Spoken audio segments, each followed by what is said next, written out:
আজি মই মোৰ আশা বাইদেউবিলাকৰ কাৰণে দুই এষাৰ কথা ক'ম। কোনবিলাক আশা? যিবিলাক আশা লগত মই 2010 চনৰ পৰা কাম কৰি আছোঁ বা ফুৰি আছোঁ, ঘূৰি আছোঁ, এনেকুৱা ধৰণৰ। বেলেগ সাব চেণ্টাৰৰ কথা মই কোৱা নাই বা বেলেগ HWCৰ কথাও কোৱা নাই, কাৰণ মই সিহঁতৰ বিষয়ে নাজানো।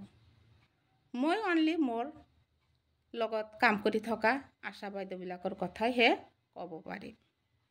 মই মোৰ আণ্ডাৰত বা মোৰ লগত কাম কৰা আশা বাইদেউবিলাকক অনুৰোধ কৰিম যাতে আপোনালোকে আপোনালোকৰ প্ৰতি মাহে PHCত ছাবমিট কৰিব লগা ডকুমেণ্টখিনি সময়মতে মোৰ পৰা কাৰেকশ্যন কৰি লৈ যায়। আৰু সেইটো আপোনালোকে এটা কাম কৰিব, প্ৰতি মাহৰ 4, 5, 6 তাৰিখৰ ভিতৰত মোৰ পৰা কাৰেকশ্যন কৰি PHCত জমা দিব। কাৰণ আপোনালোকে যদি মোক লগ ধৰোঁতে বা ডকুমেণ্টখিনি মোৰ ওচৰত ছাবমিট কৰোঁতে লেট কৰে, এই ক্ষেত্ৰত মোৰ সিমান প্ৰব্লেম নহয়, মাত্ৰ কামৰ চাপ বাঢ়ে, কিন্তু প্ৰব্লেম আপোনালোকৰ। তাত বহুত কথা। ধৰিলোঁ এজনী আশা বাইদেউ কিবা কাৰণত কিবা এটা ডকুমেণ্ট তাত লগাই দিয়াত পাহৰি গৈছে। এই ক্ষেত্ৰত যদি তাৰ হাতত সময় থাকে, তাই আকৌ কি কৰিব পাৰিব? বেনিফিচিয়াৰীৰ পৰা সেই ডকুমেণ্টটো আনি জেৰেক্স কৰি তাত লগাই দিব পাৰিব। আৰু যদি তাৰ হাতত টাইম নাথাকে, তেনেহ'লে তাই কি কৰিব লাগিব? সেই মাহত সেইটো আৰু জমা দিব নোৱাৰে। তাৰপিছত কেতিয়াবা আকৌ মোৰ দুই এজনী আশা বাইদেউ কি কৰে?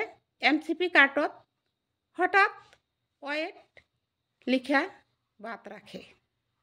এই ক্ষেত্ৰত কি হয়? বহুত প্ৰব্লেম হয়। কাৰণ বাচ্চাটো যিদিনাখন জন্ম হয়, সিদিনাই তাত ৱেটটো ৰেকৰ্ড কৰিব লাগে। এয়া আমাৰ গধুৰ দায়িত্ব। কাৰণ আমি যেতিয়া বাচ্চাবিলাকৰ HbA1c কৰিবলৈ যাওঁ, তেতিয়া যিদিনা ডেলিভাৰী হয় সিদিনাই আমি কি কৰিব লাগে?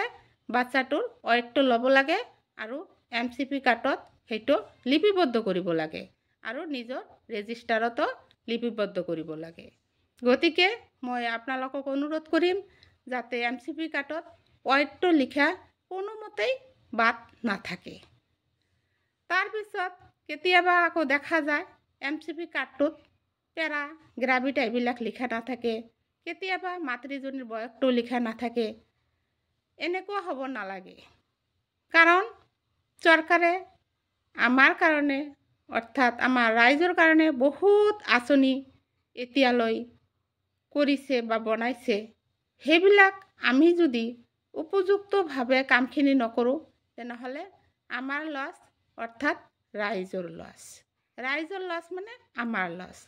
গতিকে মই আপোনালোকক অনুৰোধ কৰিম, আপোনালোকে আপোনালোকৰ কামখিনি সুচাৰুৰূপে কৰি যাওক আৰু আপোনালোকে আপোনালোকৰ প্ৰাপ্যখিনি আদায় কৰক।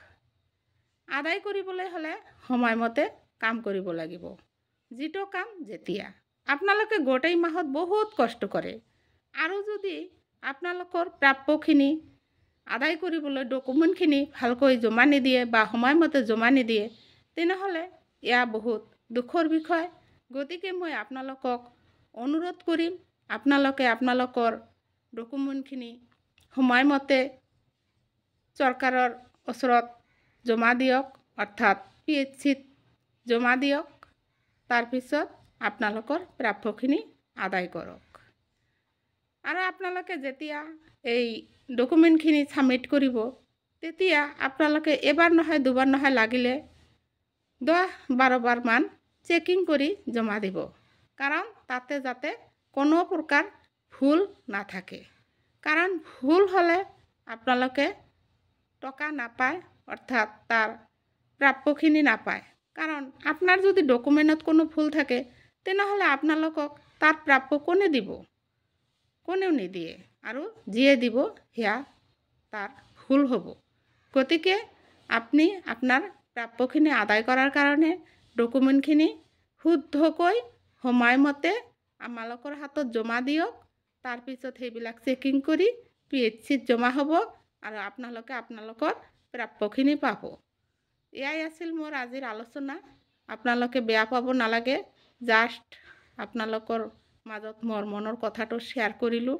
গতিকে আপোনালোকে সময়মতে ক্লেইমটো মোৰ ওচৰত আনি চেক কৰাৰ কাৰণে প্ৰস্তুত হ'ব। ধন্যবাদ।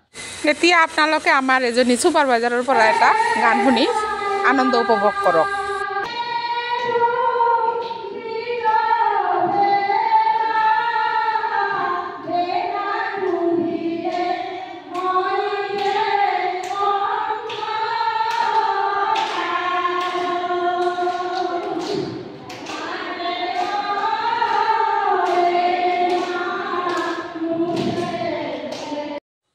মই এজনী আশা ছুপাৰভাইজাৰ। মই সদায় কিবা নহয় কিবা শিকিব লাগে আৰু জানিব লাগে। সেইকাৰণে মই ভাবিলোঁ, মই যদি কিবা নহয় কিবা সদায় শিকিব লাগে, পঢ়িব লাগে, তেনেহ'লে মই এটা ইউটিউব চেনেল খুলি মই নিজেও জানিম আৰু মোৰ মৰমৰ সন্মানীয়া আশা বাইদেউবিলাকক জনাবলৈ চেষ্টা কৰিম।